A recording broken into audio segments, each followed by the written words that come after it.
48a, 13 lines up from the bottom. We've been going through a number of proofs about, we debate between Abaye and Rava about something called Hazmana. Hazmana is preparing something. If you designate something for a certain purpose, and the rule is anything that's been used for that, anything that's officially for that purpose, you're not allowed to use for whatever certain other reasons. Is the fact just merely saying you're going to use it for that purpose, is that enough to make it forbidden? You have to actually use it for that purpose to make it forbidden. In addition to saying it. So you mentioned like the tefillin bag. You're not supposed to store coins in a tefillin bag, but that's only if it's a designated tefillin bag. If I make a tefillin bag and say this is my tefillin bag, but I've never put tefillin in it, that would be where they're arguing. If I put tefillin in it, I designate it and I put tefillin in it, that would be usher. As we'll see more of that soon. But designating plus using, everyone agrees is usher. The question is if you designate it without using, that's the question: is does that make it forbidden? Okay.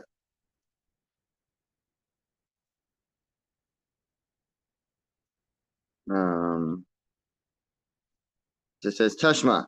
So it's 4 lines before it gets wide. So Tashma, come listen. Moser hamesim. Leftover money from dead people is for dead people. If you collect money to use for dead people, you had more than need, use it for dead people. Moser hames, collect money for a dead person. The Yorsha, you give that money to his heirs. So even though that money was designated, anything for a dead person cannot be used, and you designated this for dead person, but still, you're not allowed to use. You are allowed to use it for other things. You give it to his heirs. So it says, "Hacham amayaskinin." This is what we're talking about. Shigav michayim. You collected while he's still alive, so it wasn't for. We didn't collect it for a dead person. You collected for a person who is now dead. You didn't collect it for a dead person, since when you collected it was not designated for a dead person. It was for a live person who was about to die. But it doesn't have the status of being for a dead person. That would make it forbidden, and therefore that's why you're allowed to give it to the heirs.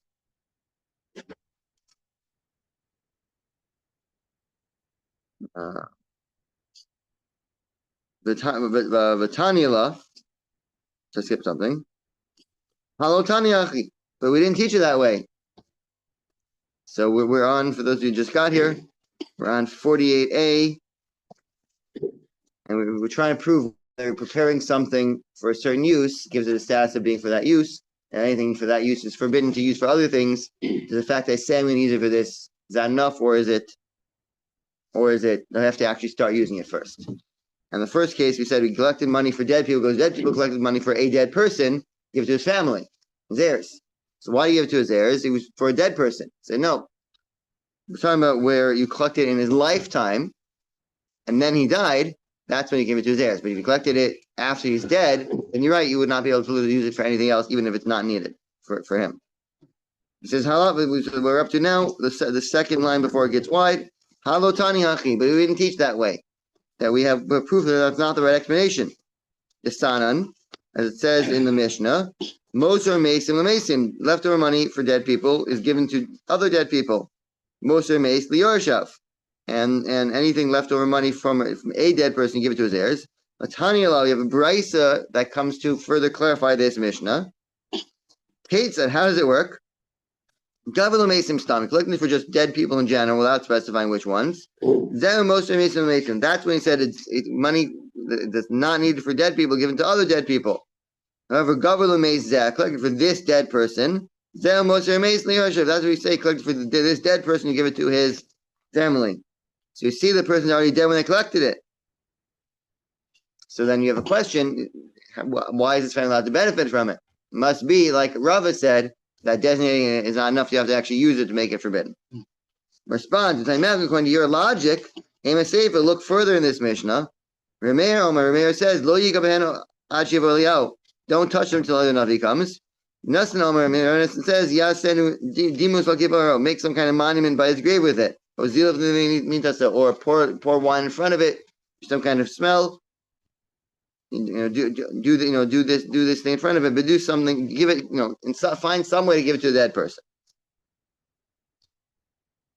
So how can you explain that? If you're talking about collecting, if you're talking about collecting after he's dead, say it doesn't matter, then what's going on with these other opinions?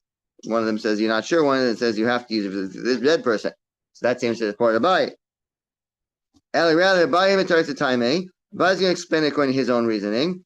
Rav Mataris the time, and Rav will explain it according to his own reasoning. Abai Mataris the time. Abai is going to explain it according to his own reasoning. How is it that how do you explain this first opinion? It says you give it to family. The Kollel Almi, everyone agrees has man and milsa. Everyone agrees preparing it makes it us. So the third opinion is great. The third opinion says you have to use it for the grave. That opinion we understand. What about the other ones? So Tanakama says the chazile, anything that's needed for the dead person, tafis, it takes effect. Meaning designating something that's not needed doesn't count. That's what we're adding now. So designating something that there's no use for, the designation isn't called a designation. So when you designate more money than you need to bury the dead person, the amount of money that's needed to bury him, that is forbidden even the moment you designate it, even without having used it at all. But anything that's not needed for him, the designation doesn't count because it's extemporaneous. It's just not needed. So anything that's needed for him, he could literally grab by him. The lo chazile, but it's not needed for him. Lo tafis. Remeir is not sure if any excess money is grabbed or not. Therefore, the excess money should be left until Eliyahu comes. Therefore, don't touch them until Eliyahu comes. Rinasan says pshita divide off it. He says for sure it grabs, even though it's extra. Still, it's grabbed by the dead person. You can't use it for anyone else. Therefore, Yasa Dimus Kevro. Therefore, you should make a monument by his grave, or do the wine thing. That explains for bias. So everyone agrees that preparation counts. The question is, if it's extra money, what do you do with that? And that's what they're arguing about. Rava says that preparation doesn't count. Matar's the time he's going to explain all three opinions to fit with him.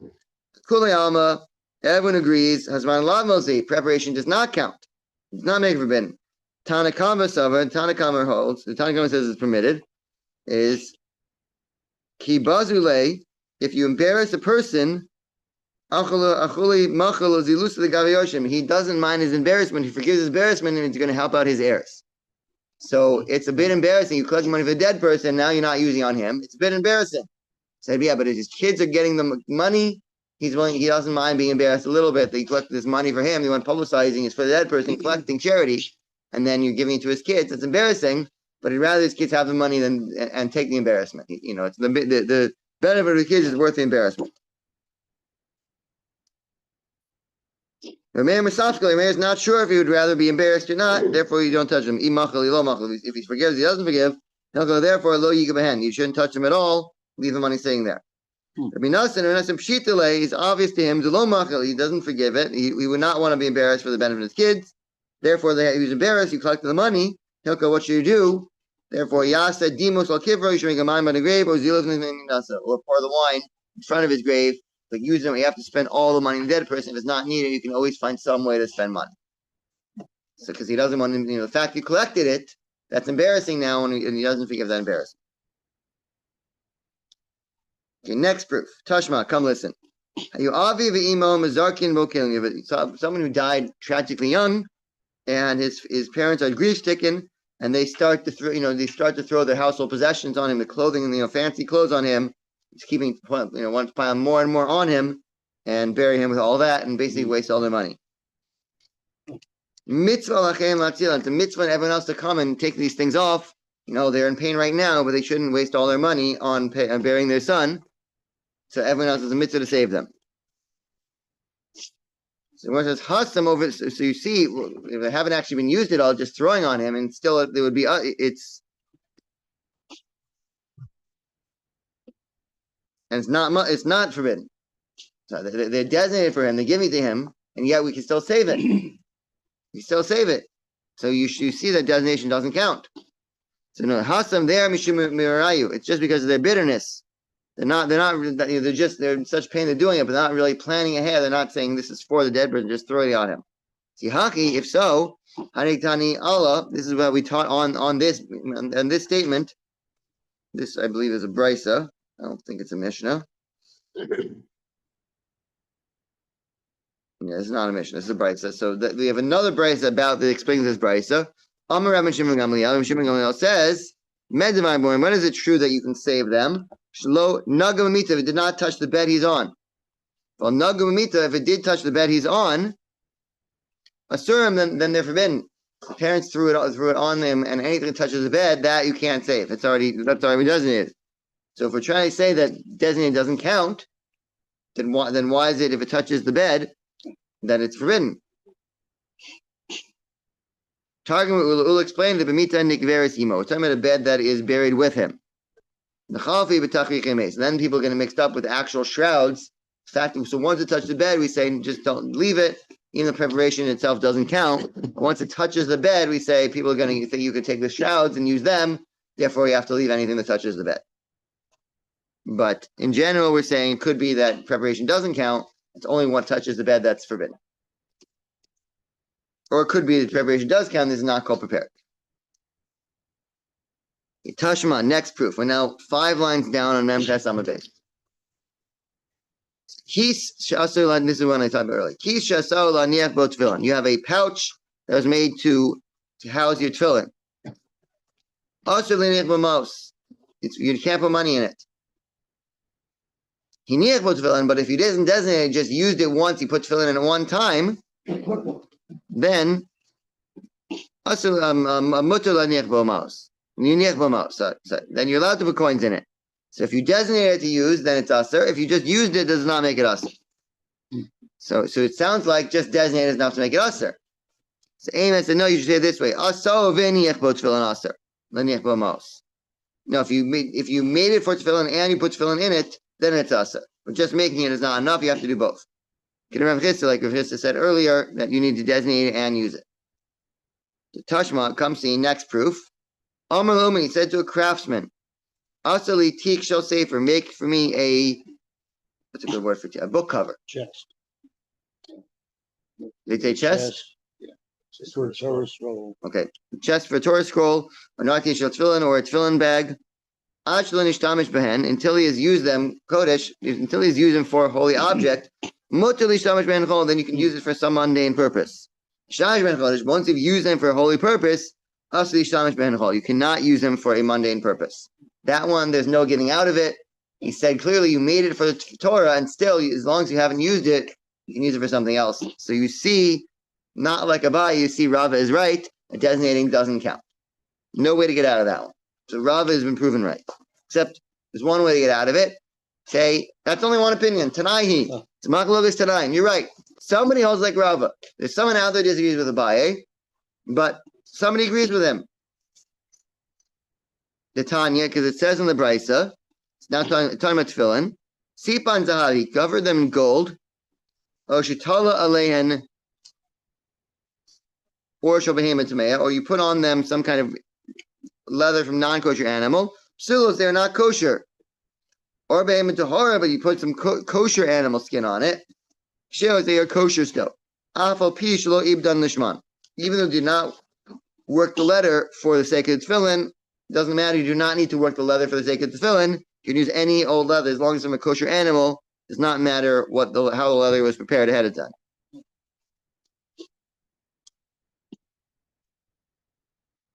Rabbi Shimon Gamliel says, "Af or behema tahora, even if it's the leather of a kosher animal, still it's possible you cannot use it for tefillin. Ad she'abdin l'shmat, and until you make them for the sake of tefillin, it has to be made to be used. It can't just be random. It has to be made designated for tefillin when it was made into leather." So you see that that's where argument. Does designating count or not?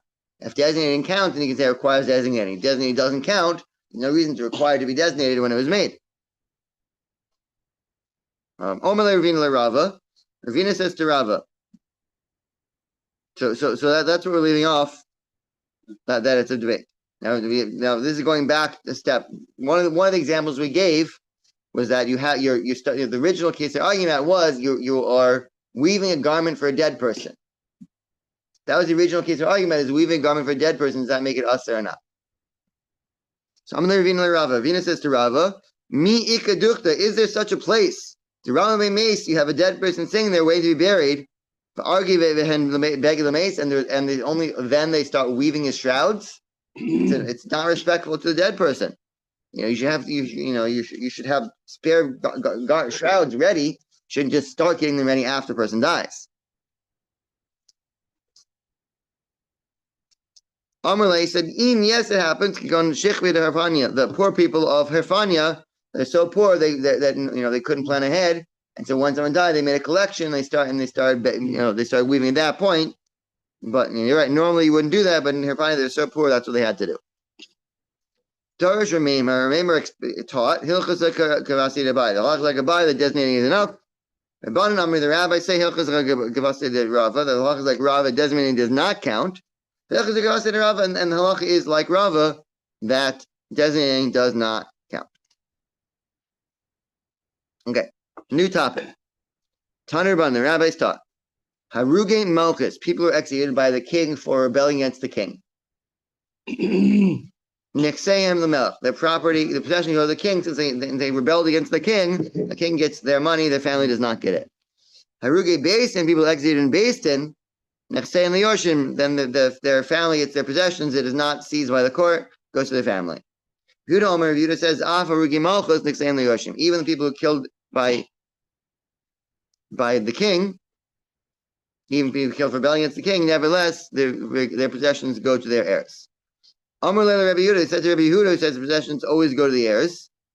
But it already says this is about Achav. So it was Achav wanted a certain vineyard, and he told the person, Navus, who owned it, sell it to me. And he said, no, it's my family's plan, I'm not selling it.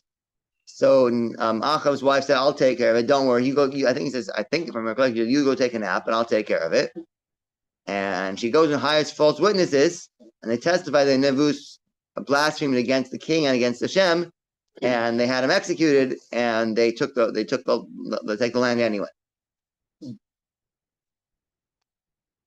They offered to buy it, instead they killed him and took it. And Achav got in big trouble for that.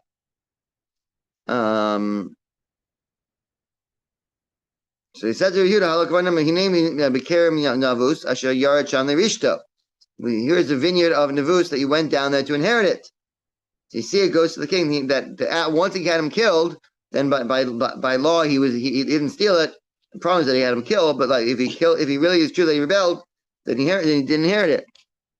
Amar Lehen, he said to him, no. Ben Achi Aviv Haya. He was his first cousin. His first cousin. The reason he got it is because he was the first cousin. So a kid killing Navus, he inherited the land naturally. It's fit to inherit him. Yeah, he was. Then hold a second. But Navus had many sons. How can he say inherited? And the rule is if someone dies, he goes to his children. So Navus had plenty of sons.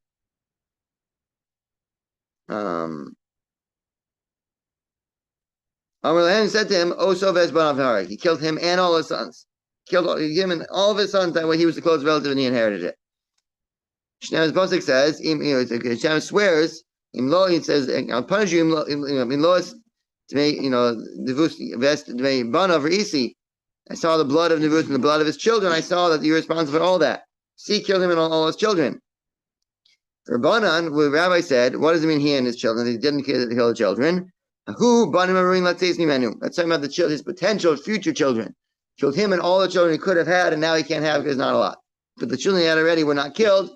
Therefore, you see that even someone killed by the king, the property would have gone to his heirs, but yet he got it. You see, like the rabbi said, that anyone killed in rebelling against the king gets to seize the property. He says, hold on, Bishlama, it makes sense. The one who says the king gets the property. This is what we see by this is why the verse says, Barach Navus Elokim Umelech, that Navus blessed Hashem, blasphemed against Hashem. We say blessed, but we mean the opposite. Whenever it says bless Hashem, it means the opposite, but but very often it's the opposite. We just don't want to say the opposite, so we write blessed Hashem. But he blessed Hashem and the king. Ella, but now you understand why does it say he had to bless? Blessing Hashem is enough. Blessing Hashem is death penalty. We had to say bless the king is only if you bless the king, that's when his property is forfeit. Elamanda Amar Miksayim Liorshim. He would say that the property goes to the heirs, and the reason he collected was because the king was the closest heir. Lamali Umelech, why does he have to say bless Hashem and the king? It's irrelevant. He's getting killed anyway for blessing Hashem. You don't need to say you bless the king. According to your logic, Elokim Lamali, why does he bless Hashem? Blessing the king is enough for him to be executed. Why does he have to say he blessed Hashem too? To get people more angry at him. Want to make him out to be a really bad person, so people aren't going to be upset with the king for having him executed. Hachinami, similarly here, to explain the other direction, to make people more angry at him, so even though all you need to say was he blessed Hashem, but you can add it in, he blessed the king as well, even though it's not necessary at all.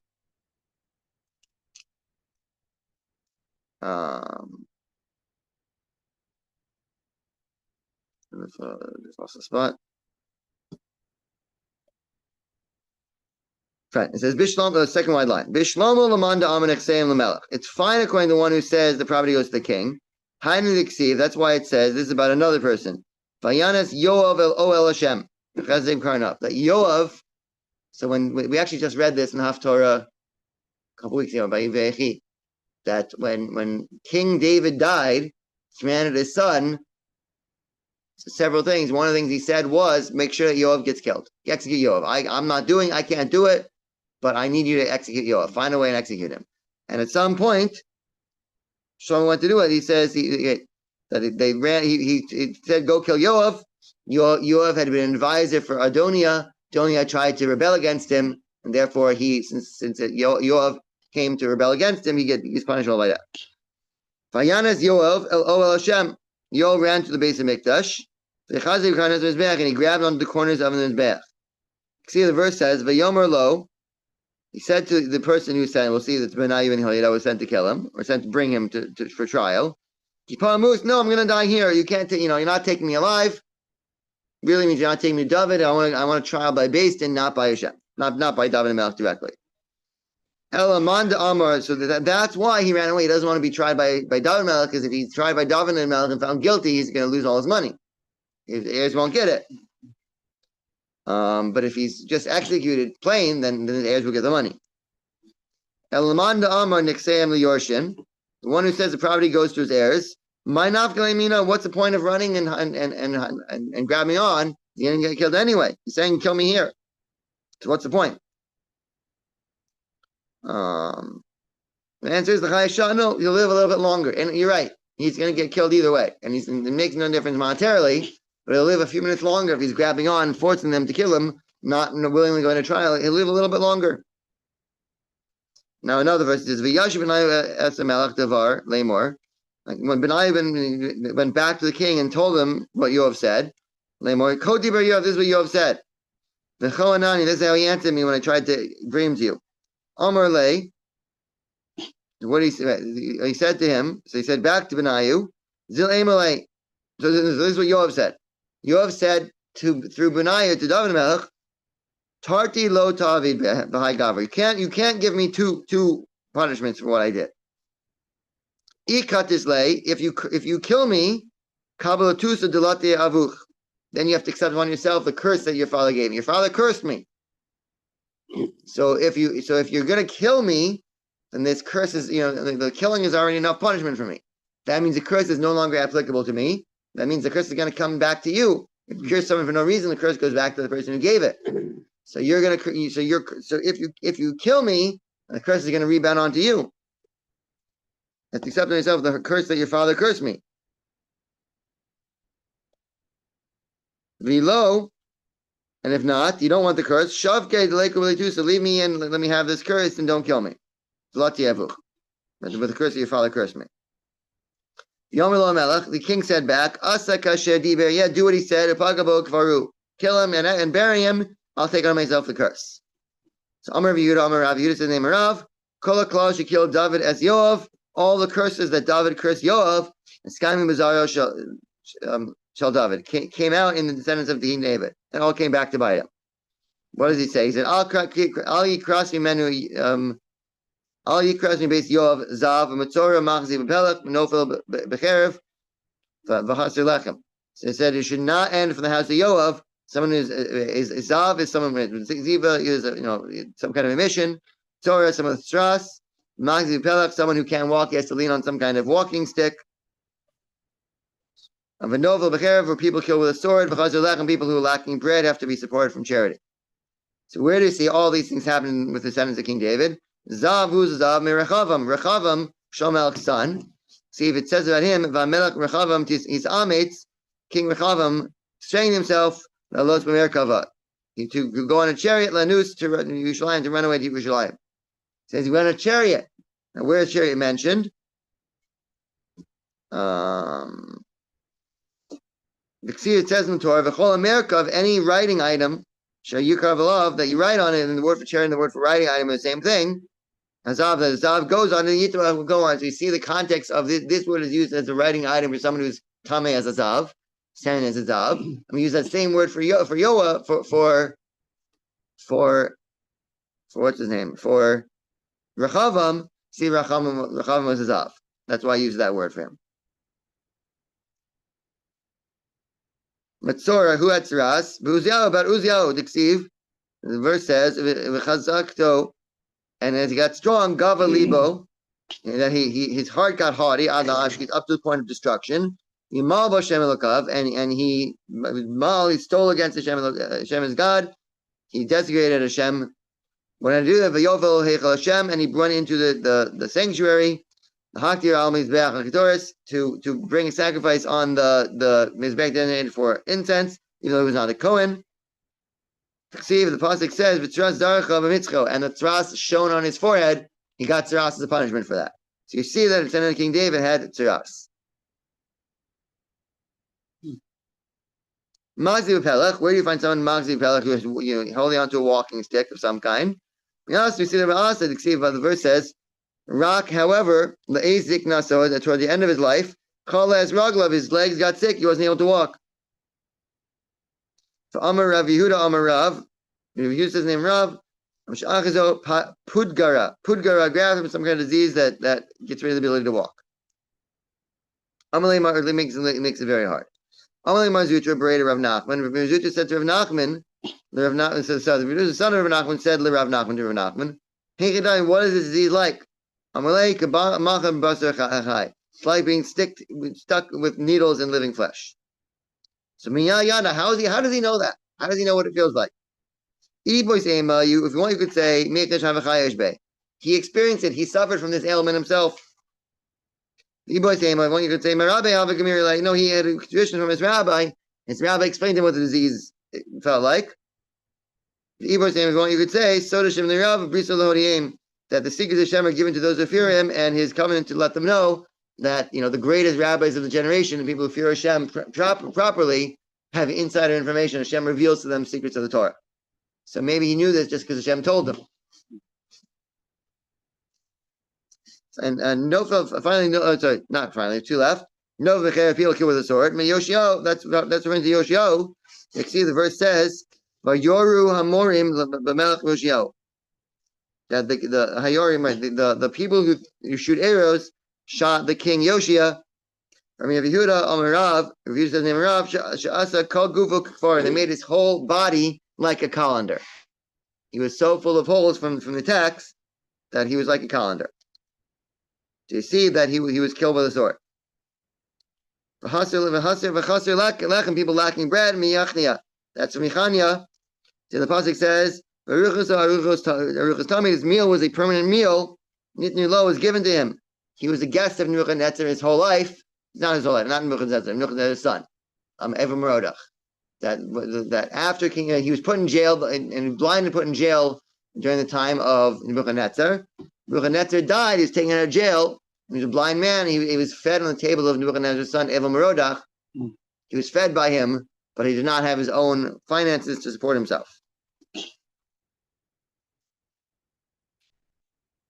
Amar Rabbi Yehuda Amar Rav. Rabbi Yehuda said the name of Rav. Hainud Amri Inshi. This story we just said is an explanation of the expression people say. Tehei luta, you should be among the cursed. Lo tehei la'adlata, you should not be the one who curses. So it's better to be cursed than to curse. curse someone, it can come back to hurt you.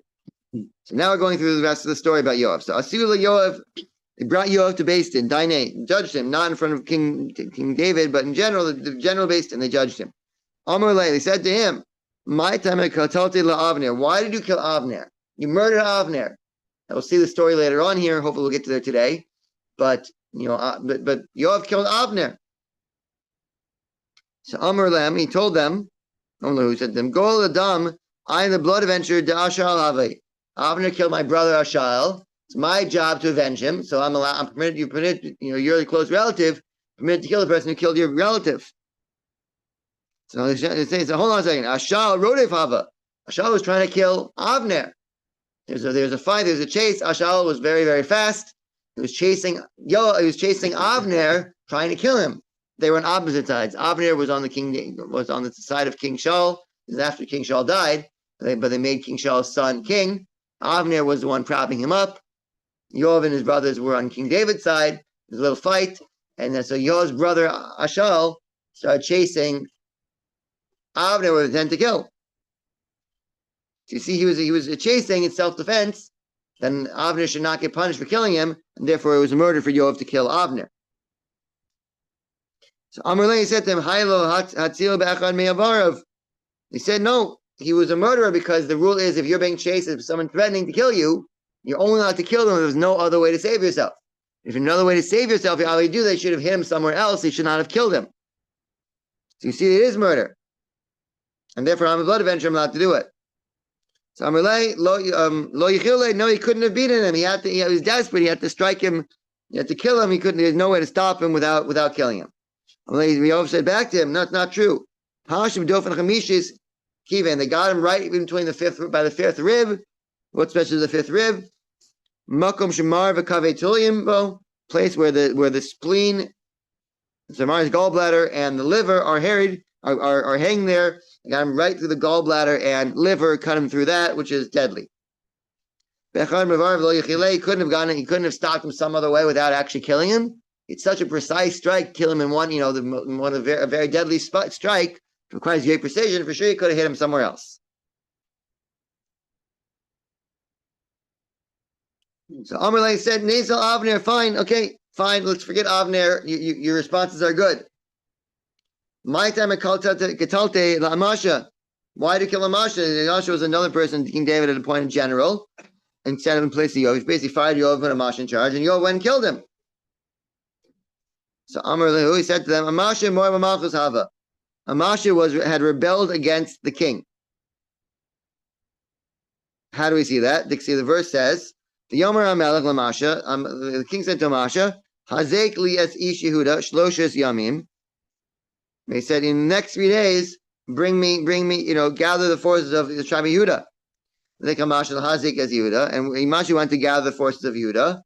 For Yuchar, and he delayed. He didn't do it in time. So you see that Amasha rebelled against the king, and therefore I'm justified in killing him.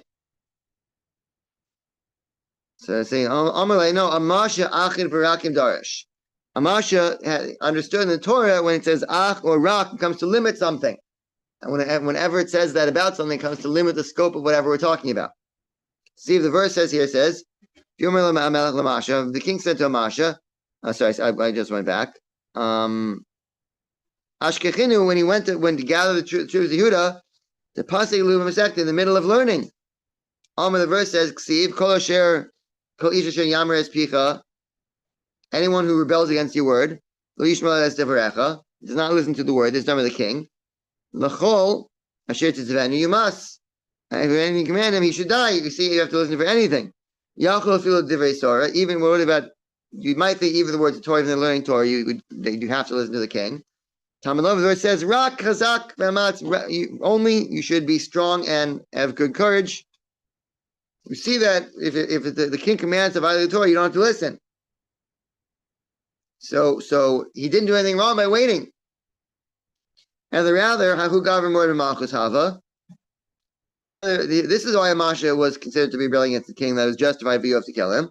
See, the verse says, "V'shmua ba ad Yoav." The hearing, the rumors came to Yoav. Ki Yoav nata achrei Adonia. The Yoav went and followed Adonia. Avshalom lo nata. Hold on.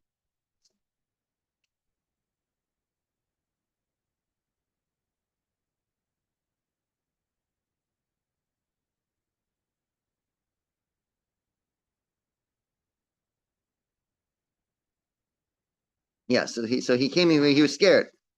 Fine. Yoav heard the news. He that's why that's the rebelliousness of Amasha. Amasha came and went to Yoav to hide from King David.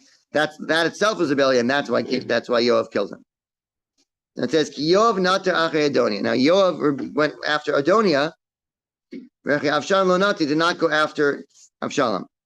What is the reason? Lo nata. Why didn't he go after Avshalom? It sounds like he wanted to. So Amar Rabbi Yehuda Shebikesh didn't tell us he wanted to go after Avshalom. Decided not Avshalom rebelled against King David.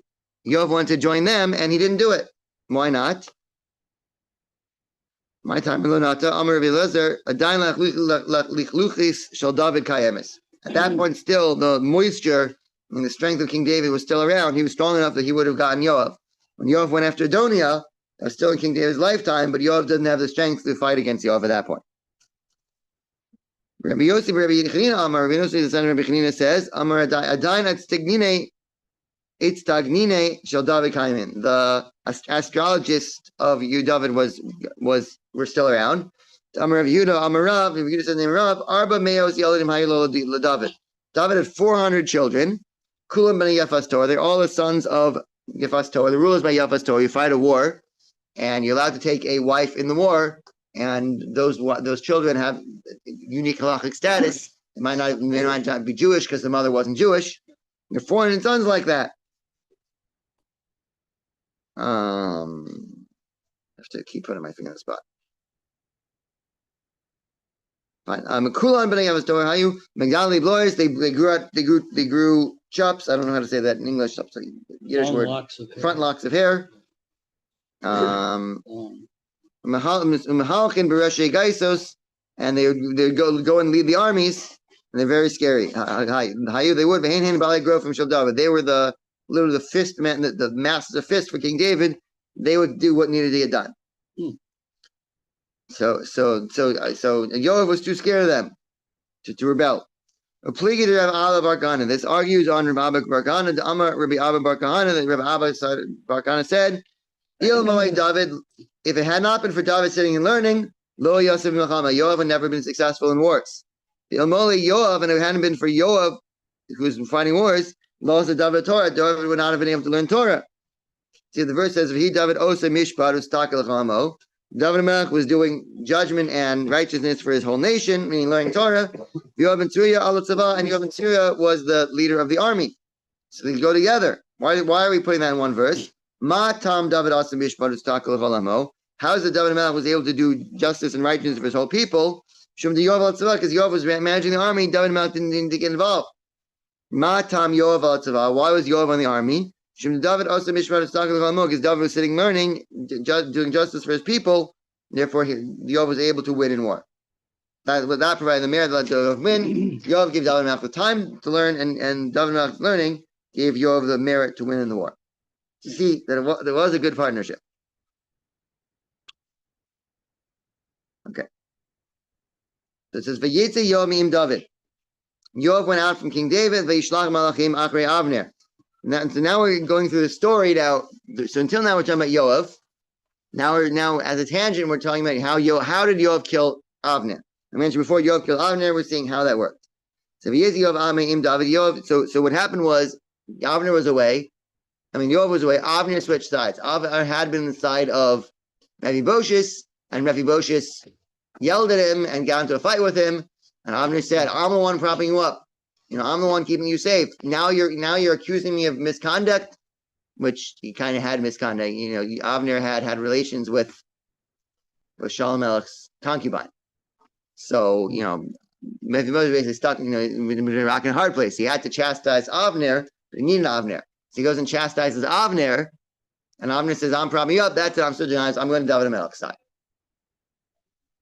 So David HaMelech came and accepted. He said, yeah, I'm going to put you in charge. I'm firing Yoav and I'm putting you in charge of the army. When that happened, so Yoav left King David. He sent messengers after Avner. And he brought him back from the pit and the coat and the thorn. My Borasir, what does it mean the pit of the thorn? Amalei Abba Bar Kahana.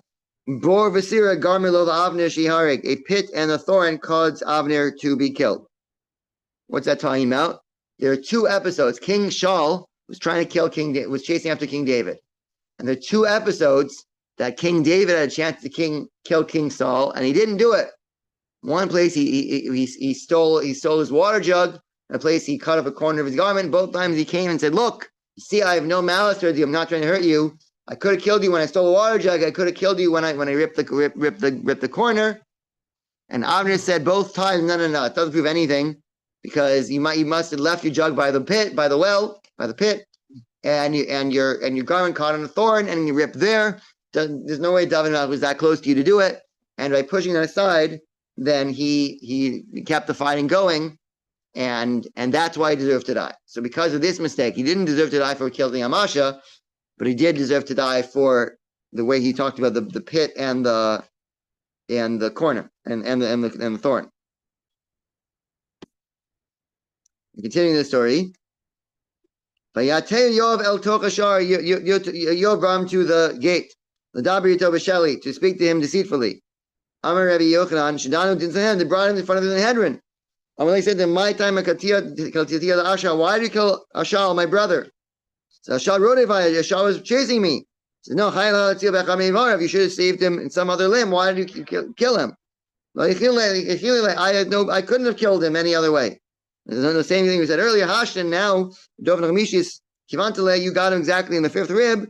That you couldn't have gotten him somewhere other way and stopped him. The Dabar Tovasheli, what does it mean? Talk to him deceitfully. They talked to him about a shoe. Or slipping off a shoe. What does it mean?